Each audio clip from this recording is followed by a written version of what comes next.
Fala galera, aqui é o Adriano, mais conhecido como Kaiba. Primeiramente quero agradecer a todos que deixaram um comentário, que curtiram, que se inscreveram no canal. A gente teve um fluxo bem alto aí, um engajamento muito legal da galera. Obrigadão de coração. E queria apresentar para vocês agora um vídeo um pouquinho diferente do que a gente está acostumado a ver por aí, que é muito pitaco sobre banlist, né? Vamos ter sim, mas esse vídeo aqui não é só um vídeo de pitaco sobre banlist. Quando a gente conversa sobre banlist, lembrando que a banlist agora está bem próxima, acredito que sai ainda nesse mês de janeiro, um pouco antes ou um pouquinho depois do ICS que vai rolar daqui a pouco. Lembrando que o ICS dos Estados Unidos ele foi cancelado, né? O ICS presencial, que ia ser o primeiro grande evento de 2022. Então, o primeiro grande evento de 2022 vai ficar sendo o ICS remoto, que vai acontecer aqui pelo Brasil, né? Vai ser sediado, entre aspas, no Brasil. Então, é muito interessante a gente trazer essa discussão, porque posteriormente esse torneio, acredito que a gente vai ter a banlist, já que a gente não teve antes, até agora. Eu vou colocar na tela aqui para vocês, o Vinícius vai colocar na tela aqui para vocês, algumas cartas. E eu quero conversar com vocês sobre elas. Eu quero que vocês apoiem, coloquem comentários ali, enfim. Falem a opinião de vocês, se vocês concordam com o que eu vou dizer ou não. Mas a gente tem que pensar numa situação um pouco mais macro. O que eu quero dizer com isso? Eu quero que vocês compreendam que a Konami tem um jogo, ela tem uma dinâmica que ela tem que proteger. Com essa dinâmica que ela tem que proteger, a banlist se torna uma ferramenta. Às vezes a gente pensa no sentido de que nós somos muito injustiçados com uma carta que vai pra lá ou alguma coisa assim, mas a dinâmica da Konami, pensando de uma maneira um pouco mais empresarial, ela é mais abrangente, ela é ampla. Então a gente tem que pensar no sentido do macro. Vou mostrar aqui pra vocês. Eu coloquei aqui uma banlist prediction, no caso, mas ela tem alguns detalhes. Eu não coloquei nenhuma setinha de quanto é que vai a carta ali no vídeo, deixei sem banlist, por motivos de... Vamos começar.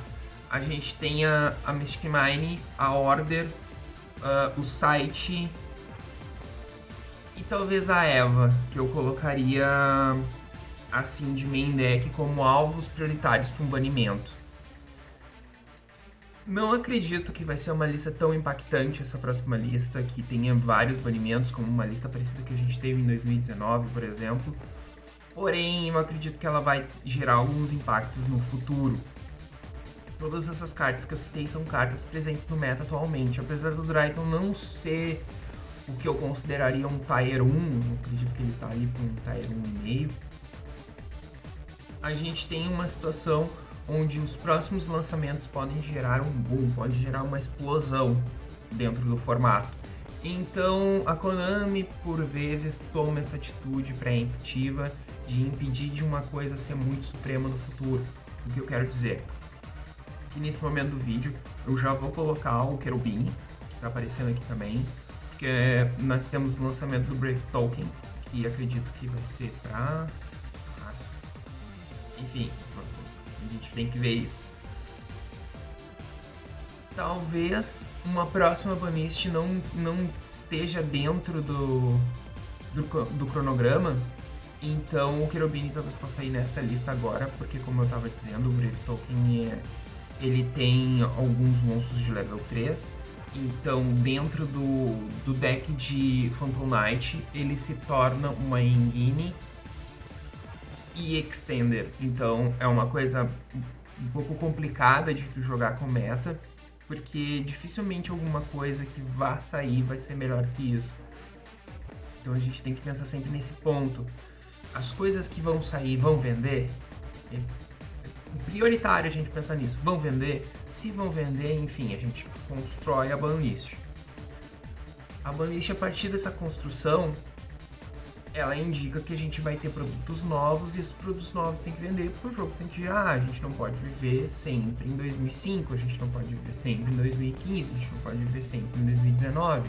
O jogo ele é uma construção e ele vem junto. Uma coisa muito importante que eu quero pontuar sobre o banlist também, fugindo um pouquinho do nosso escopo do vídeo, é que eu acho que a gente vai ter novidades em breve em relação a banlists. Eu vou conversar com você sobre isso em um outro vídeo quando a gente for falar do Master Duel. O Master Duel vai ter muito impacto tanto no Duel Links quanto no Master Duel TCG, porque, enfim, é um produto novo da Konami. A gente sabe como a Konami é uma empresa que enfim, tem que se sustentar, então ela visa o lucro, e novidades vão vir em breve. Bem, vamos continuar aqui, pessoal. Essas 4 cartas que eu apontei antes, elas têm status para ser banidas, junto com a Winda e talvez o Dagda. É uma coisa que eu não vejo o pessoal falar, é o Dagda, que é uma carta que te permite acesso muito fácil ao site, a foice, e ela, enfim, ela gira o mecanismo, é um monstro genérico, muito fácil de fazer, então talvez seja por aí a mecânica. Todas essas cartas aqui, elas estando a 1 ou a 0, não influenciam muito. O Winda estando 1 ou a 0, tanto faz. O Dagda a mesma coisa, Site a mesma coisa. A Imperial Order é uma carta que está muito forte no formato. A gente tem um problema muito grande de estabelecer uma board gigante e se defender com a Imperial Order, então cartas como Dark Rune No More não funcionam, é bem complicado. E Eva, que é a última carta que eu queria abordar dessas, que é uma carta que pode fazer o deck explodir a qualquer momento, o Draiko no caso. Então, eventualmente ela pode cair na lista também. Aí tem algumas cartas aqui que eu queria abordar com vocês, que elas podem ser limitadas, que é o Fractal e o Nerval. São 2 cartas muito boas, elas dão um balanceamento de poder pro True Brigade muito forte, e o True Brigade ele tá splashable, né? Então a gente tá vendo outros decks com essa engine. Na verdade a gente tá vendo muito outras engines dentro do True Brigade que ajuda muito. Dentro dessa perspectiva eu coloquei aqui também o Simorgh Link, que é uma carta que eu acredito que seja muito forte. Ela machuca muito. Quando ele entra em campo, os monstros que estão ali, os Winged Beast, né, os monstros que ele está apontando, não tomam alvo. Então, cartas que estão muito presentes no meta, como Impermanence e Effect Veiler, não funcionam. Então, cria uma dinâmica de jogo bem específica dentro do meta, né? Então, acredito que talvez possa aparecer na lista. Uma coisa que eu queria linkar com vocês é o fato da Nadir Servant, que eu coloquei na lista, e a Winda. Eu acredito que se Nadir for a 1, talvez o Winda não seja banida. O que eu queria dizer com esse argumento para vocês é que as coisas estão todas conectadas. Todas as cartas na banlist, apesar de que a gente pode ver algumas vezes algumas incoerências, algumas inconsistências na lista, mas a lista ela é pensada previamente. A lista, ela, acredito que ela siga um parâmetro tal como os lançamentos. Os lançamentos da Konami não são preparados em 2 meses, 3 meses, 4 meses, 8 meses. Não, eles são preparados de uma temporada para outra. Nessa temporada que a gente está entrando agora, os lançamentos da Konami já estão devidamente efetuados, já estão devidamente programados. Eventualmente pode acontecer algum lance no caminho, alguma lista de emergência, como a gente já aconteceu em outros momentos da história, pode, mas os lançamentos da Konami previamente são preparados para que não aconteça esse tipo de coisa. E eventualmente, se acontecer, enfim, eles têm que tomar alguma decisão, né? Eles têm que fazer uma banlist de emergência ou deixar as coisas rolarem por mais um tempinho até que venha uma lista de adaptação. Falando um pouquinho mais de cartas que eu acredito que possam ser semi-limitadas ou semelhante. As cartas que eu acredito que possam ser semi-limitadas são o Caladan, o Star Goblin, a Engage, o Dynamite, o Red Eyes, o Darkness Metal Dragon, pois são cartas que, enfim, com exceção da Engage, não são cartas que possam ser abusivas. Eu digo com exceção da Engage porque a gente sabe que vai ter um lançamento ainda, faltam algumas cartas para chegar no TCG do Sky Striker. Então, eventualmente, Engage pode vir a 2 ou até a 3 para fazer esse produto lançar, para fazer esse produto girar. Lembrando que no OCG, Engage está a 2, se não me engano, então é uma dinâmica um pouquinho diferente, eles irritaram Poxa, como é que é o nome da carta? Não é Kaina? Hayate... Lembrando que no OCG eles hitaram a Kagari, então eles tomaram outro caminho para liberar as spells. O Chupolho, se não me engano, lá tá 3. Então são cartas que criam uma dinâmica e, enfim, pode ser um produto que está chegando, então eu aposto que talvez a Engage possa ir a 2 agora como uma forma de teste, talvez a 3, ou talvez ela vá a 3 e a Kagari vá a 1, é uma possibilidade também. Não tornaria o deck inviável, mas criaria uma dinâmica diferente em torno do deck. Algumas cartas que eu acredito que possam sair da lista, até como forma de ajudar, são o Emergence Teleporte, o Joker e o Maxê. Eu tô falando aqui um aglomerado geral de cartas, tá, pessoal? Então, quando vocês visualizarem elas aí, vocês continuem prestando bastante atenção, porque como eu expliquei antes, eu acredito que a banlist, ela não é um bloco maciço. Eu acho que esse é o principal erro que eu vejo nos criadores de conteúdo, que eu consumo vídeo por aí também, tal como vocês, que quando eles vão abordar a banlist, eles abordam ela como um bloco, uma coisa separada do resto, quando na verdade ela é toda complementar. Eu coloco esse Maxê na lista faz mais ou menos umas 6 listas. Dentro para baixo, talvez como muitos de vocês façam, porque o Maxê ele é um balizador de formato. O que eu quero dizer? Se a Mine e a Imperial Order forem banidas de fato, ou uma delas forem banidas de fato, eu acredito que o Maxê possa ter ainda mais relevância do que ele teria. Então ele se torna ainda mais desbanível e ainda se torna mais um fator de balizamento de jogo. Porque o que a Imperial Order e a Mine fazem é um cálculo para segurar o oponente. Então, quando eu coloco uma Mine, quando eu ativo uma Order, eu estou segurando o jogo e estou me mantendo no controle. O Maxê é basicamente a mesma coisa. Ele tem um fator de Always Late to the Party, que é sempre chegar atrasado na festa, mas ele é uma carta que não tem como ignorar, tanto que Crossal Designator foi a 1 ou a 2 no CG agora, justamente pelo fato de que uma das techs que eles usam é Maxê, então é uma carta relevante. Eu acredito que a Konami no TCG não vai conseguir ignorar ele para sempre.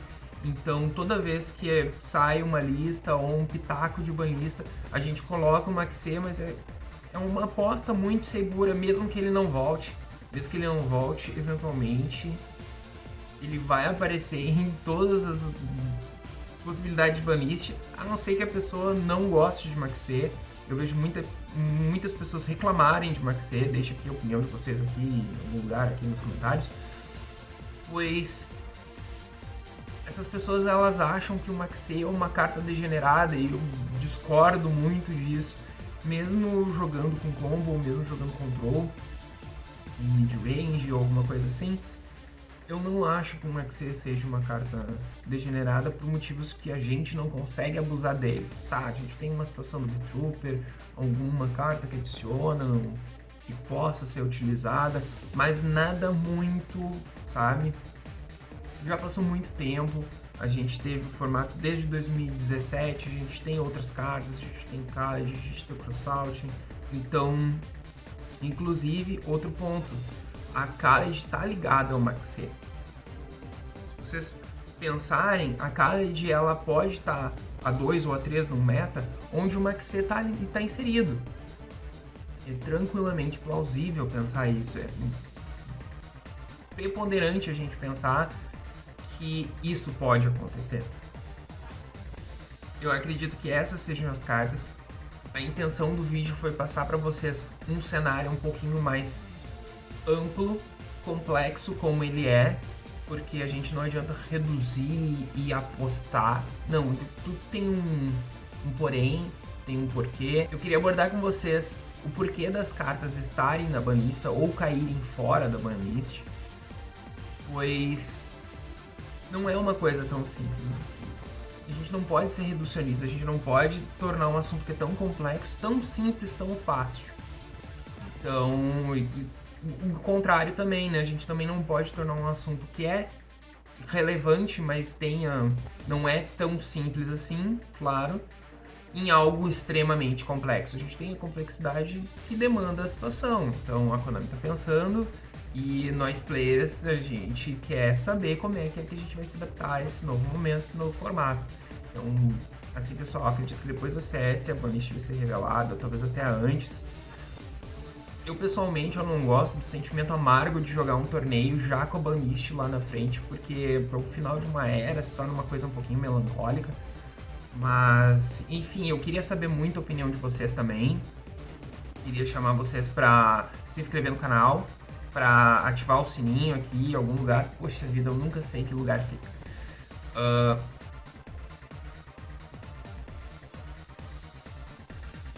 E deixar os comentários aí, as sugestões para os próximos vídeos. A gente está pensando também em vários temas. Vocês podem deixar os temas que vocês querem ver aqui no canal. Teve uma dica de podcast também no último vídeo. Então, na descrição do vídeo vai ficar as redes sociais do Cassé. Se inscrevam, entrem lá, comentem, interajam entre si também, é muito interessante. Acredito que novas iniciativas vão surgindo, então a gente vai conseguindo trazer conteúdo novo para vocês, tá, pessoal? Queria agradecer muito para vocês terem assistido o vídeo até aqui e até a próxima.